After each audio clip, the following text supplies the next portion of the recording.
കാസർഗോഡ് പാണത്തൂരിൽ കുടുംബാരോഗ്യ കേന്ദ്രം അടച്ചുപൂട്ടി. ഡോക്ടർമാരില്ലെന്ന പേരിലാണ് മലയോര മേഖലയിലെ കുടുംബാരോഗ്യ കേന്ദ്രം അടച്ചത്.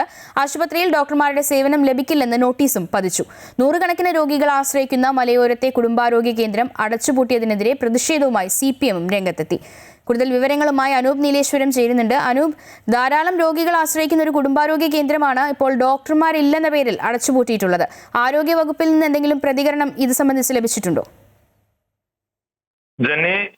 ജെന്നി പറഞ്ഞതുപോലെ നൂറുകണക്കിന് രോഗികൾ, മലയോരത്തുള്ള നിർധനരായ നൂറുകണക്കിന് രോഗികൾ, എൻഡോസൾഫാൻ രോഗികൾ ഉൾപ്പെടെ ആശ്രയിക്കുന്ന കുടുംബാരോഗ്യ കേന്ദ്രമാണ് അടച്ചുപൂട്ടിയിരിക്കുന്നത്. ഇത് വലിയൊരു ഗുരുതരമായ വീഴ്ചയായിട്ട് മാത്രമേ പറയാൻ സാധിക്കൂ. കാരണം പനിയും മറ്റു മഴക്കാല പകർച്ചവ്യാധികളും കാരണം നൂറുകണക്കിന് രോഗികളാണ് ആശുപത്രികളിൽ ചികിത്സ തേടുന്ന ഒരു സമയമാണിപ്പോൾ. മലയോര മേഖലയിലെ പാണത്തൂരിൽ ഈ സമയത്താണ് ഡോക്ടർമാരില്ലെന്ന പേരിൽ കുടുംബാരോഗ്യ കേന്ദ്രം അടച്ചുപൂട്ടിയത്.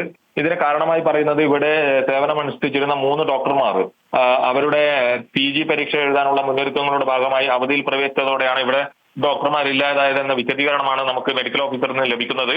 ഇനിയൊരു അറിയിപ്പ് ഉണ്ടാകുന്നത് വരെ ഇവിടെ ഡോക്ടർമാരുടെ സേവനം ലഭിക്കില്ലെന്ന ഒരു നോട്ടീസ് അവിടെ പതിച്ചിട്ടുണ്ട്.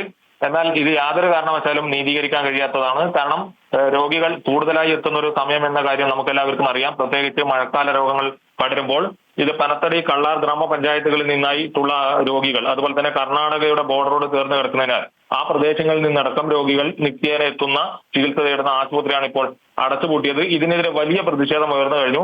CPM പ്രതിഷേധവുമായി രംഗത്തെത്തി. നാളെ മുതൽ BJPയുടെ ഒരു സമരം കൂടി അവിടെ ഉണ്ടാകുമെന്നാണ് നമുക്ക് മനസ്സിലാക്കാൻ വേണ്ടി സാധിക്കുന്നത്. ഇതിനിടയിൽ എന്ത് നടപടി സ്വീകരിക്കുമോ, എപ്പോൾ ഡോക്ടറെ പോസ്റ്റ് ചെയ്യും, തുടർന്ന് പ്രവർത്തിക്കും എന്നൊരു കാര്യങ്ങളിൽ ഒന്നും തന്നെ നമുക്ക് ജില്ലാ മെഡിക്കൽ വിഭാഗത്തിൽ നിന്ന് യാതൊരു അറിയിപ്പും തന്നെ ലഭിക്കുന്നില്ല. 5 ഡോക്ടർമാരുടെ തസ്തികയുള്ള ആശുപത്രിയാണ് ഇപ്പോൾ അടച്ചുപൂട്ടിയത്. ഇനി മലയോര മേഖലയിൽ കുറച്ചു പേർക്ക് പനി വന്നു എന്ന് വെച്ചാൽ കിലോമീറ്ററുകൾ സഞ്ചരിച്ച് മറ്റൊരു ആശുപത്രിയായ പൂടങ്കല്ലിൽ എത്തി വേണം അവർക്ക് അത്യാവശ്യ ചികിത്സ ലഭിക്കാൻ. വലിയ ദുരിതത്തിൽ രോഗികളെ ദുരിതത്തിലാക്കുന്ന ഒരു അവസ്ഥയാണിത്. തികഞ്ഞ അനാസ്ഥയാണ് ഈ ഒരു കാര്യത്തിലുണ്ടായത്. മുൻകൂട്ടി അറിയിച്ചിട്ടും PG പരീക്ഷ എഴുതുന്നതിന്റെ ഭാഗമായി അവധിയിൽ പോകുന്ന കാര്യം മുൻകൂട്ടി അവിടെ ഉണ്ടായിരുന്ന ഡോക്ടർമാർ അറിയിച്ചിട്ടും പകരം സംവിധാനം ഒരുക്കി മറ്റു ഡോക്ടർമാരെ നിയോഗിക്കുന്നതിൽ വലിയ വീഴ്ചയാണ് ആരോഗ്യവകുപ്പിന്റെ ഭാഗത്തു നിന്ന് ഉണ്ടായത്.